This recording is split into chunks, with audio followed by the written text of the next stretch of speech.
Hello everybody, you are watching CyberSec Live.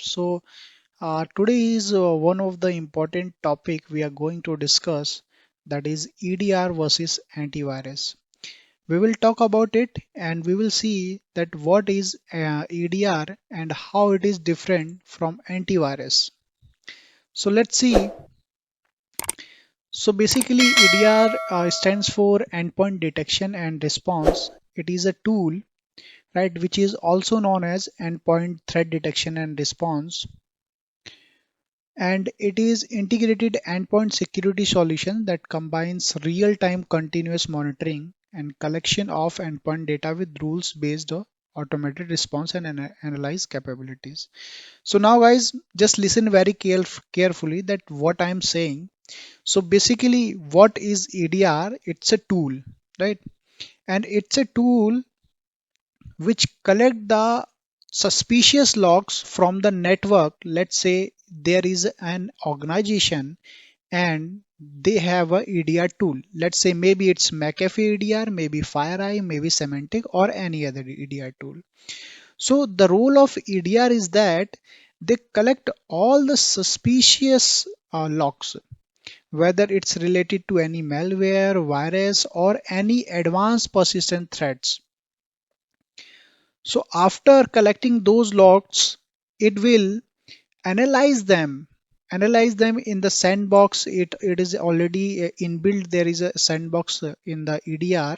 So with the help of that sandbox, what the EDR do, they will analyze all the things and will respond to you. And now the main thing is that EDR also collect those things. Let's say uh, in antivirus we always shows a known threats, but in EDR it's you can say it's a behavior based, and it will show you the threats name and threats category on the basis of their behavior, and also after threat analysis. So that is what EDR, and it is very helpful because let's say if there is any threat come in your environment, in any endpoint data endpoint system, let's say laptop. So what EDR will do, EDR will automatically isolate that system. There is a option in that EDR, right? And it will block that threat or malware, or you can say virus. So that is what working of EDR, and this is what EDR. Let's see, as I said, it is a behavior based. I hope you got that what I'm trying to say here. If not, we will try to understand in the coming slides. So the what the primary functions of an EDR security system. The first one is incident data search and investigation. So if there is any suspicious logs which is coming, an analyst will have to investigate on them. Alert trace or suspicious activity validation. So it also validate whether that log is suspicious, whether that activity is suspicious or not. Suspicious activity detection, as we said, it already detect only the suspicious logs, which is, it seems to be a very you can say maybe related to any threat, malware, or virus, you can say. So whatever means, in the simple term you can say suspicious. Threat hunting, as I said, if there is any threat captured by this tool, then it will start analyzing that whether that type of behavior has been seen somewhere else or not. So it will start threat hunting. Threat hunting means exploring a particular thing on a different platform there, or you can say researching a particular uh, you can say malware or threat or any suspicious logs. Stopping malicious activity, we have already discussed that it also have the options, it also have the capability to stop that malicious activity, or you can say block that malicious activity. So these are the primary function of a EDR security system. Okay, now let me tell you the main difference between EDR and antiviruses. So in EDR, what we do, we monitor the real time monitoring and detection. But in antivirus we can't do this, right?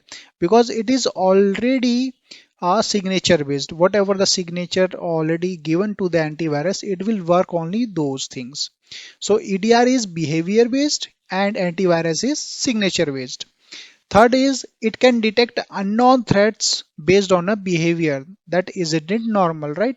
So let's say if there is any threat and that is not normal and that is not already known, right? So that also can detect by EDR, but antivirus can't detect that. Antivirus only detect the known threats which is already known in their signature. Main thing is that for EDR is that EDR can also isolate and quarantine suspicious or infected items, or you can say even the system from your network. But antivirus can't do this. Or antivirus only just scan the whole things in your endpoint devices, or you can say laptop. So EDR can include automated remediation or removal of certain threats. It gives the advanced, you can say, search to the analyst. So we can use EDR as an advanced investigation purpose. And the main thing is that data loss prevention, it also capture these things. Sandboxing, as I said in the first slide, that it also use sandboxing just to analyze and check the behavior of that malware or virus or anything else you want to say. And that last, it protect the whole network along with the endpoints. So these were the main differences, guys. I hope you will get what I have tried to say in this video, that EDR is one of the most powerful tool which gives you the advanced option for the investigation, whereas the antivirus is just a signature based, whatever the signature we have already given, or you can say the known threats only detect by antivirus, but EDR can do both. So that's it from our side, guys. I hope you have learned something from this YouTube video. And if you are not following on Instagram, then please go and follow us there. There is 1400 something people are following us, or you can also follow us on LinkedIn, Samarjit Yadav. Uh, any of the social media you can follow. And the most important part is that Telegram, we always share our PPTs on Telegram. So you should join this Telegram channel. Bye bye, take care. We will come with another new video. Till then, take care.